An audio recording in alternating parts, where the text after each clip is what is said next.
የኢትዮጵያ ብሔራዊ ቡድን ጉዳይ እንመልከት። ትናንትና ለዓለም ዋንጫ ለ2026 ለማለፍ በተደረገ የምድብ ስድስተኛ ጨዋታ ኢትዮጵያ ጎረቤት ጅቡቲን 6-1 በሆነ ውጤት አሸንፋለች። በጣም አሪፍ ውጤት ነው ትናንትና የተመዘገበው። በምሽቱ ለዓለም ዋንጫ ለማለፍ በአፍሪካ ዞን ከተደረጉ ጨዋታዎች ከፍተኛ የውጤት ልዩነት የታየበት ጨዋታ ነው። የኢትዮጵያ ነው ከፍተኛ ትናንትና 6 ጎሎችን አስቆጥራ ያሸነፈችበት ከፍ ያለ ውጤት የተመዘገበበት ነው። ከዛ ውጪ 3 ጎሎችን ያስቆጠሩ ብሔራዊ ቡድኖች አሉ። የኢትዮጵያ ብሔራዊ ቡድን ቢያንስ ከፍተኛ ጎል ካስቆጠረው ብሔራዊ ቡድን እጥፍ አስቆጥሯል ማለት ነው። በትናንት ምሽት በነበሩ ጨዋታዎች አሪፍ ውጤት ነው የተመዘገበው። አቡበከር ናስር 3 ጎሎችን አስቆጥሮ ሃትሪክ ሰርቷል። በተመሳሳይ በረከት ደስታም ሃትሪክ የሰራበት ጨዋታ ነው። እነዚህን 6 ጎሎች 2 ተጫዋቾች ናቸው ያስቆጠሩት። አቡበከር ከረዥም ጊዜ በኋላ ነው ወደ ብሔራዊ ቡድን የተመለሰው። ጎልም ማስቆጠር ችሏል። ኦልሞስት ከ2 ዓመት በኋላ ነው ጎል ያስቆጠረው። እሱም ከጨዋታው በኋላ ያንን ተናግሯልና ወደ ደቡብ አፍሪካ ካመራ በኋላ በጉዳት ምክንያት በርካታ ጨዋታዎችን አላደረገም። በጣም ጥቂት ጨዋታዎችን ነው በማሜሎዲ ሳንዳውንስ ያደረገው። ከዛ በኋላ ወደ ሱፐር ስፖርት ዩናይትድ አመራ። በዛም ጨዋታ ማድረግ አልቻለም እና ወደ ብሔራዊ ቡድን ሲመጣ ራሱ ጥያቄዎች ነበሩ። ለክለብ ያልተጫወተን ተጫዋች እንዴት ተመረጠ በሚል ጥያቄዎች ነበሩ። የመጀመሪያው ጨዋታ ላይ አሪፍ እንደሚሆን ምልክት አሳይቶ ነበረ። በዛ ላይ ደግሞ የኢትዮጵያ ብሔራዊ ቡድን ከነጌታነህ ከበደ በኋላ ሁነኛ ጎል አስቆጣሪ ያስፈልገዋል። አሪፍ ተጫዋቾች አሉ፣ ፊት መስመር ተጫዋቾች አሉ በፕሪሚየር ሊጉ ላይም ግን ቀድሞ በነበሩ ተጫዋቾች የጥራት ደረጃ ማግኘት አልተቻለም እና አቡበከር ናስር ኢትዮጵያ ፕሪሚየር ሊግ ላይም ከፍተኛ ጎል አስቆጣሪ ሆኖ ማጠናቀቅ የቻለ ነው። በብሔራዊ ቡድንም በተደጋጋሚ ያንን አሳይቷል እና የእሱን ልምድ ለመጠቀም መጠራቱ አግባብ እንደሆነ ትናንትና ምሽት በደንብ አሳይቷል። 3 ጎሎችን ማስቆጠር ችሏል አቡበከር።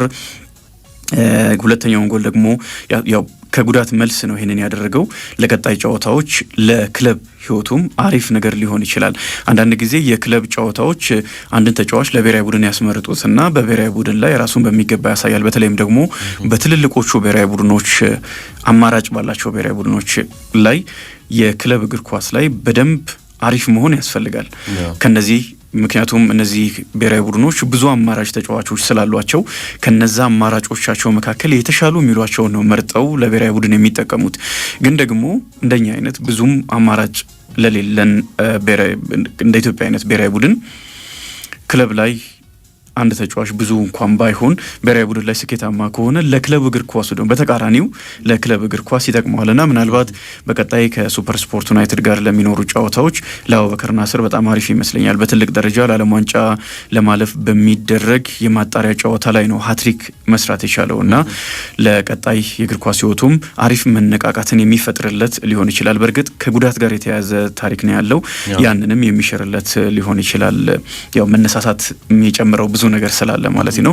ጉዳቱን ግን በቀጣይም በጤንነት እንዲጫወት እንመኝለታለን። አሪፍ ከሆነ ለብሔራዊ ቡድንም እንደዚህ ስለሚጠቅም በክለብም መጫወቱ ጥቅሙ ለኢትዮጵያ ነው፣ ለተጫዋቹም ለኢትዮጵያም ነው። ሁለተኛ ደግሞ እንደዚህ ጎሎችን እያስቆጠረ ደግሞ ያሳየናል እና ከጉዳት ነፃ እንዲሆን ብቻ ነው የምንመኘው። አቡበከር በጣም አሪፍ ተጫዋች ስለሆነ ትናንትና ግን ለኔ የጨዋታው ኮከብ በረከት ደስታ ነው። በጣም አሪፍ ነበረ።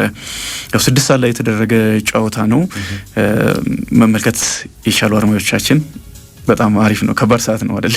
ግን ደግሞ የብሔራዊ ቡድን ጨዋታ ስለሆነ መመልከት በጣም አስፈላጊ ነው። ከመጀመሪያው ጀምሮ ኳሱን በደንብ ተቆጣጥሮ ለመጫወት ብሔራዊ ቡድኑ ሞክሯል። መጀመሪያ ላይ ወደ ተጋራኒ የግብ ክልል ለመሄድ ትንሽ ተቸግሮ ነበረ። ከዛ በኋላ ግን በደንብ እድሎችን መፍጠር፣ ጎሎችን ማስቆጠር ችሏል።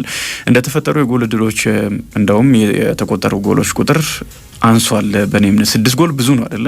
በዚህ በኩል እንደዚህ አይነት ኳሶች ተስተዋል ብሎ ለመውቀስም አይመችም። ምክንያቱም በርካታ ጎል ስለተቆጠረ። ግን ደግሞ ከዛ በላይ ጎል ማስቆጠር የሚቻልባቸው እድሎች ነበሩ። የመጀመሪያው ጎል እስኪቆጠር ድረስ እድሎችን ፈጥሯል ብሔራዊ ቡድኑ። በፈጠራቸው እድሎች ልክ ጎል አልተቆጠረም። እኔ እንደውም መጀመሪያ ላይ ፈርቼ ነበረ ጎል የማስቆጠር ችግር ስላለበት። ከትናንት ምሽቱ ጨዋታ አስቀድሞ በነበሩ 5 ጨዋታዎች 1 ጎል ብቻ ነው ብሔራዊ ቡድኑ ያስቆጠረው። የጅቡቲ ብሔራዊ ቡድን እንኳን ከኢትዮጵያ ብሔራዊ ቡድን የተሻለ ጎል አስቆጥሯል። 3 ጎሎችን አስቆጥሮ ነበረ ትናንትና የኢትዮጵያን ብሔራዊ ቡድን የገጠመውና ወደፊት በደንብ ይሄዳሉ። የጅቡቲ ግብ ክልል ይደርሳሉ። ግን ደግሞ የሚገኙ ድሎችን የመጠቀም ችግር፣ ወደ ጎልነት የመቀየር ችግር ነበርና እንደ መጀመሪያው ጨዋታ የተገኙ ድሎችን ሳይጠቀም ብሔራዊ ቡድኑ ባቻ ውጤት ሊያጠናቅቅ ነው እንደ የሚል ፍራቻም ነበረኝ። ከዛ ግን ወዲያውኑ ጎሎች መቆጠር ስለጀመሩ ያ ፍራቻ የተቀረፈ ሆኗል። በርካታ ጎሎችም ተቆጥረዋል። ጎሎች በደንብ ብሔራዊ ቡድኑ ኳስን ተቆጣጥሮ ተጫውቷል። ግን መታየት ያለበት ከጅቡቲ ብሔራዊ ቡድን ጋር ነው የተጫወት ነው። የምድቡ የመጨረሻ ደረጃ ላይ የሚገኝ ብሔራዊ ቡድን ነው። ከትናንትናው ጨዋታ አስቀድሞ አንድ ጨዋታ ብቻ ባቻ ውጤት አጠናቆ 4 ጨዋታዎችን የተሸነፈ ነው። በተመሳሳይ በግብጽም 6 ጎሎች ተቆጥረውበታል። ግን ዝቅተኛ ደረጃ ቢሆንም ትናንት ለነበረው ለኢትዮጵያ ብሔራዊ ቡድን አቋም ላስቆጠራቸው ጎሎች መጠን አድናቆት ያስፈልጋል። መተቸት ባለበት ጊዜ ብዙ ተተችቷል አይደለ? እንደውም ብዙ ታልፎ የግለሰቦችን ስብዕና የሚነካ ሁሉ ነገር ነበረና በማህበራዊ ትስስር ገጾች እነሱ አግባብ እንዳልሆኑ ስናነሳ ነበረም። አሪፍ ሲሆን ደግሞ ማድነቅም ያስፈልጋል። ግን ለቀጣይ ጨዋታዎች ብሔራዊ ቡድኑ ያሸነፈው የትኛውን ብሔራዊ ቡድን ነው የሚለው በደንብ መታየት አለበት። ለዛ ነው ከጅቡቲ ብሔራዊ ቡድን ጋር ነው ተጫውተን 6 ጎሎችን አስቆጥረን ያሸነፍ ነው የሚለውንም ማንሳት የሚያስፈልገው ባላንስ መሆን አለበት። ሁኔታ አንጻር ማለት ነው። የጅቡቲ ብሔራዊ ቡድን ከምድቡ የመጨረሻ ደረጃ ላይ ነው ያለው። ዝቅተኛ ደረጃውን የያዘ ብሔራዊ ቡድን ከመሆኑ ጋር ተያይዞ እንግዲህ ይሄን ያህል የምንኩራራበት አይደለም። ውጤቱ ነው አሪፍ ነው፣ የሚያስመሰግን ነው። ከሽንፈት መልስ ነው የመጣው። በዛ ላይ በግብጽ ብሔራዊ ቡድን 2-0 ሲሸነፍ ብዙ ትችቶች ነበሩ። በአቋም ደረጃም ጥሩ አልነበረም ብሔራዊ ቡድኑ። ግን ሲያሸንፍ የመጀመሪያው ቀድሞ የሚመጣው አድናቆት ነው። በጣም አሪፍ ነው ብሔራዊ ቡድኑ፣ ጎሎችን አስቆጥሮ አሸንፏል። ለቀጣይ ጨዋታዎችም በደንብ የሚያነሳሳ ነው። ተከታታይ ጨዋታዎች ስላሉ የቀጣዩ ጨዋታ ከግብጽ ብሔራዊ ቡድን ጋር የሚደረግ ስለሆነ ለዛም ጨዋታ መነሳሻን የሚሆን ድል ነው ያስመዘገበው። ይሄንን በደንብ ማስመር ያስፈልጋል። ግን ደግሞ የተደረገው ከግብጽ ብሔራዊ ቡድን ጋር ከጅቡቲ ብሔራዊ ቡድን ጋር ስለሆነ ቀጣይ ትልልቅ ብሔራዊ ቡድኖችን ስንገጥም መተማመኛ የሚሆን አቋም አይደለም ለማለት ነው እንጂ በጣም አሪፍ ጨዋታ ነበረ ትናንትና እየተመለከት ነው። አኪምቤኑ ለጅቡቲ ብሔራዊ ቡድን ጎሏን አስቆጥሯል። ብሔራዊ ቡድኑ በምድቡ ለመጀመሪያ ጊዜ ነው ያሸነፈው። ከዚህ አስቀድሞ 3 ጨዋታዎችን ባቻ ውጤት አጠናቋል። 2ቱን ደግሞ ተሸንፏል። 3 ነጥብ ነበረው። ትናንትና ማሸነፉን ተከትሎ ደረጃውንም ወደ 4ኛ ከፍ አድርጓል። 6 ነጥቦች ላይ ደርሷል። ከጊኒ ቢሳው በልጦ 4ኛ ደረጃ ላይ ተቀምጧል። ይሄም በጣም አሪፍ ነው። የጅቡቲ ብሔራዊ ቡድን 1 ነጥብ ነው ያለው። 1 ጨዋታ ብቻ ባቻ ውጤት አጠናቆ አሁንም የደረጃ ሰንጠረዡ ግርጌ ላይ ይገኛል። በኤል አብዲ ስቴዲየም የተደረገ ጨዋታ ነው። በረከት ደስታ ቅድም እንደገለጽኩት ከመጀመሪያው ደቂቃ ጀምሮ ለውጥ ማምጣት የሚችል በጣም አሪፍ ተጫዋች መሆኑን አሳይቷል። በመስመር ላይ ተጫዋቾችን የሚያልፍበት መንገድ፣ ወደ መሀል እየሰበረ ድሎችን ለመፍጠር ጥረት የሚያደርግበት መንገድ፣ የተሻለ ውጤታማ የሚመስለው ተጫዋች እሱ ነበረ። በኋላ ላይም ጎሎችን አስቆጥሮ ያንን በደንብ አሳይቷልና ለኔ ጥሩ የነበሩ በርካታ ተጫዋቾች አሉ። ባለፈው የመጀመሪያው ጨዋታ ላይ ጥሩም ሆኖ የተተቸው አስቻለው ታመነን ጨምሮ አሪፍ ነበረ። ምሽት ላይ በረከት ግን የጨዋታው ኮከብ ነበረ። አቡበከር ናስር ጎሎችን አስቆጥሮ ሃትሪክ መስራቱ ለሱም ለብሔራዊ ቡድኑም በጣም አሪፍ ነገር መሆኑ እንዳለ ሆኖ ከጨዋታው በኋላም አሰልጣኝ መሳይ ተፈሪ የመጀመሪያው ጨዋታ ከጅቡቲ ብሔራዊ ቡድን ጋር ብዙ ድሎች የተፈጠሩበት ግን ጎል ያላስቆጠርንበት ባቻ የተጠናቀቀ ጨዋታ ነበረ። ጎል ማሸነፍ የሚያስችል ጎል ለማለት ነው ያልተቆጠረበት ጨዋታ ነበረ። ትናንትና ግን የተፈጠሩ ድሎችን ተጠቅመናል። የግብጽ ብሔራዊ ቡድን ላይ እድሎችንም ለመፍጠር ተቸግረን ነበረ ብሏል። ቅድም እንዳነሳ ነው በሁለቱ ብሔራዊ ቡድኖች ልዩነት አለ፣ ሰፊ ልዩነት አለ በግብጽና በጅቡቲ ብሔራዊ ቡድን መካከል። የግብጽ ብሔራዊ ቡድን ኮከቦች ያሉት በደረጃው ያለ ብሔራዊ ቡድን ነው። የጅቡቲ ብሔራዊ ቡድን ደግሞ በማንሳት ከፍተኛ ታሪክ ያለው ቡድንም ነው። ምንም የሚያጠራጥር አይደለም። ቁጥር 1 ብሔራዊ ቡድን ነው። የአፍሪካ ዋንጫን በማሸነፍ ክለቦቻቸውም በአፍሪካ ቻምፒየንስ ሊግ ውጤታማ ናቸው። በተደጋጋሚ ዋንጫውን በመውሰድ ይታወቃሉ። እንደው የተወሰነ 1-2 ዓመት እንኳን ባይወስዱ በቀጣዩ ዓመት መልሰው ዋንጫውን የሚወስዱ ክለቦች፣ ታላላቅ ክለቦች እነዛ ማሊክን፣ አልአህሊን የመሳሰሉ ግሩም ክለቦች አሉ ግብጽ ውስጥ።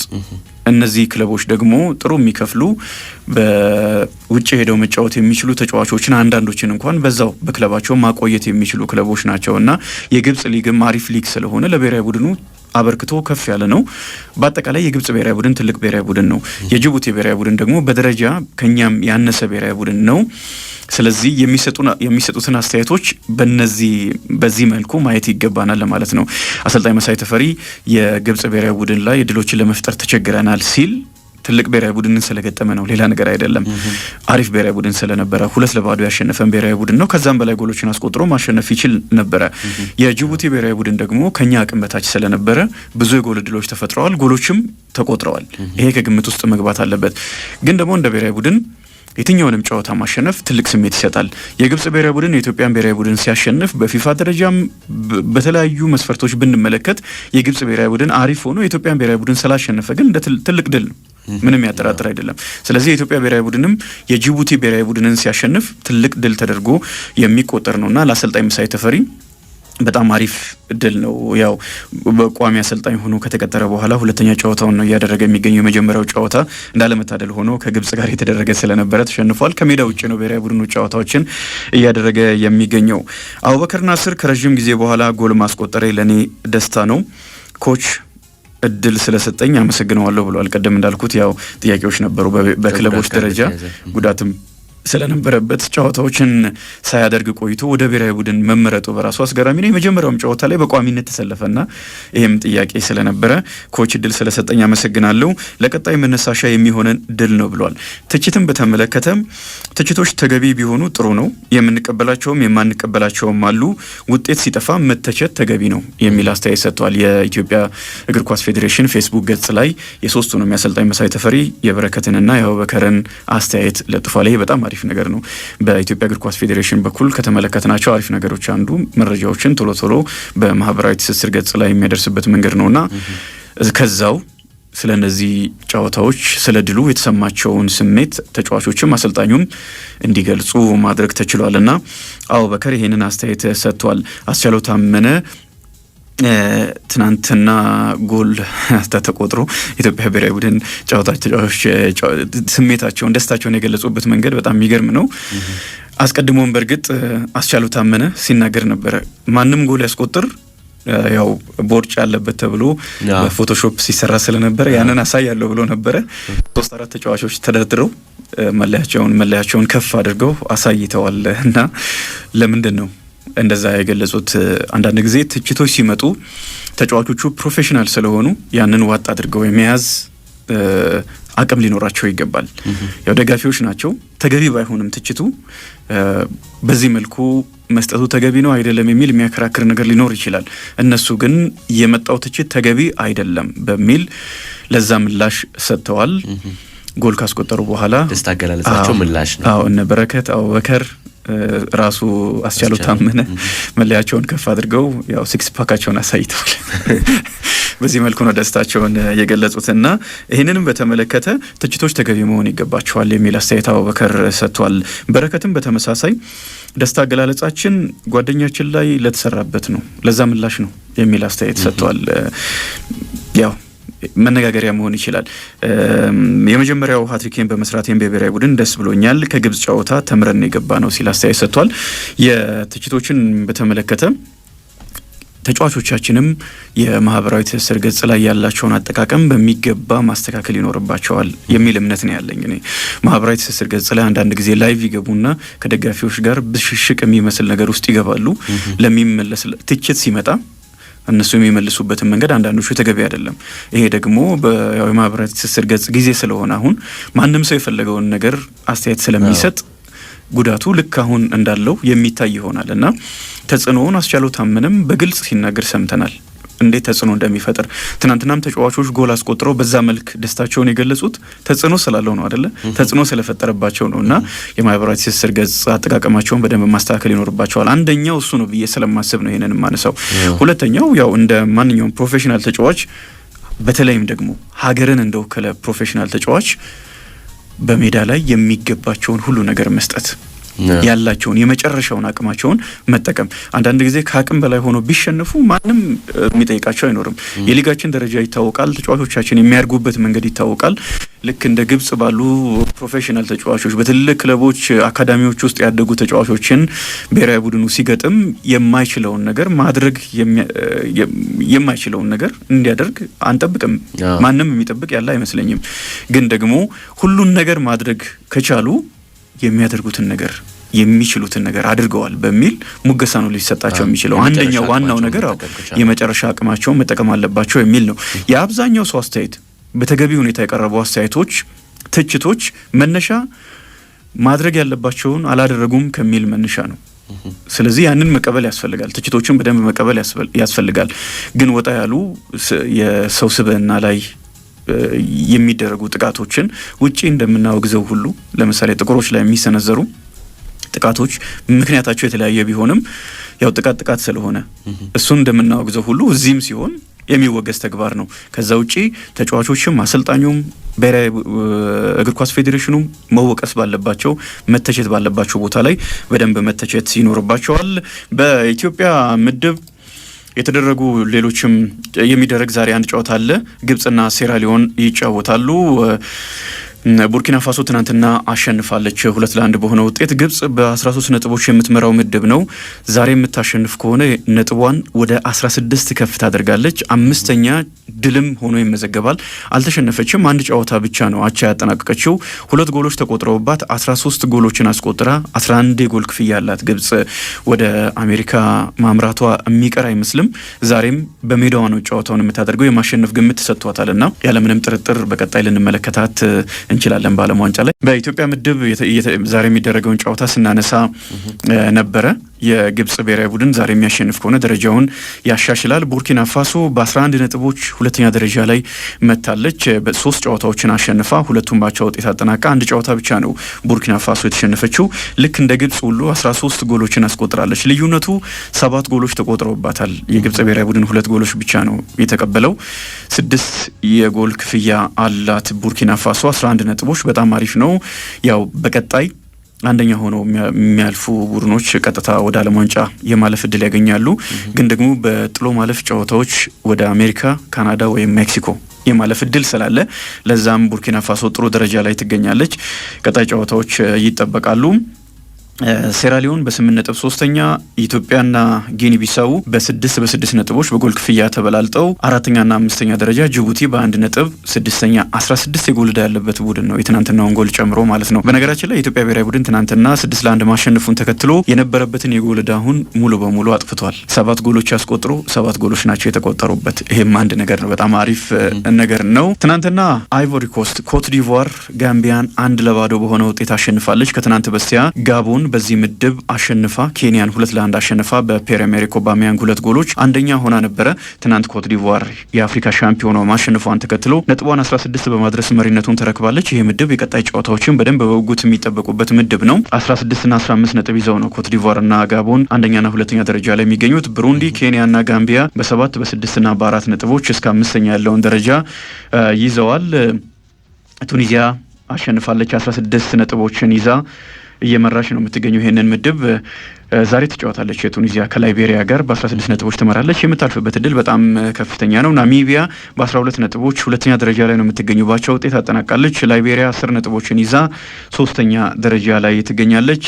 ኢኳቶሪያል ጊኒ እና ማላዊ በ7ና በ6 ነጥቦች 4ኛና 5ኛ ደረጃ ላይ ይገኛሉ። በዚህ ምድብ ምንም አይነት ነጥብ ያላገኘችው ሳኦ ቶሜና ፕሪንሲፔም 6 ጨዋታ 6 ሽንፈት 14 ጎሎች ተቆጥረውባት 2 ጎሎች ብቻ ነው ያስቆጠረችው። 12 የጎል ዕዳ አለባት። ከፍተኛ ነው። በጣም ሲጠበቅ የነበረው ጨዋታ በማዳጋስካርና ጋና መካከል የተደረገ ጨዋታ ነው። ጋና 3-0 በሆነ ውጤት አሸንፋለች። እንደምታውቀው ለአፍሪካ ዋንጫ ላለፈችም ነበርና የጋና ደጋፊዎች በጣም ተበሳጭተው ነበረ። ቶማስ ፓርቴ 2 ጎሎችን አስቆጥሯል። በ15 ነጥቦች ትመራለች። ማዳጋስካር በ10 ነጥብ ሁለተኛ ናት። አንደኛና ሁለተኛ ደረጃ ላይ ያሉ ብሔራዊ ቡድኖች ያደረጉት ጨዋታ ስለነበረ ጋና ስታሸንፍ 3 ነጥብ ከፍ ማድረግ ብቻ ሳይሆን ተከታዩ 3 ነጥብ እንዳይወስድም ማድረግ ችላለች እና በጣም አሪፍ ውጤት ነው የተመዘገበው። ከ6ቱ ጨዋታዎች 5ቱን የጋና ብሔራዊ ቡድን ሲያሸንፍ አንዱን ብቻ ተሸንፏል። 15 ጎሎችን አስቆጥሮ 5 ጎሎች የተቆጠሩበት ብሔራዊ ቡድን ነው። ማዳጋስካር 9 ጎሎችን አስቆጥራ 6 ጎሎች ተቆጥረውባታል። 3 የጎል ክፍያ ያላት ማሊ እና ኮሞሮስ በኩል 9 ነጥቦች በጎል ክፍያ ተበላልጠው 3ኛና 4ኛ ደረጃ ላይ ይገኛሉ። መካከለኛው አፍሪካ ሪፐብሊክ በ5 ነጥቦች 5ኛ፣ ቻድ ያለምንም ነጥብ በ13 የጎል ዕዳ 6ኛ ደረጃ ላይ ትገኛለች።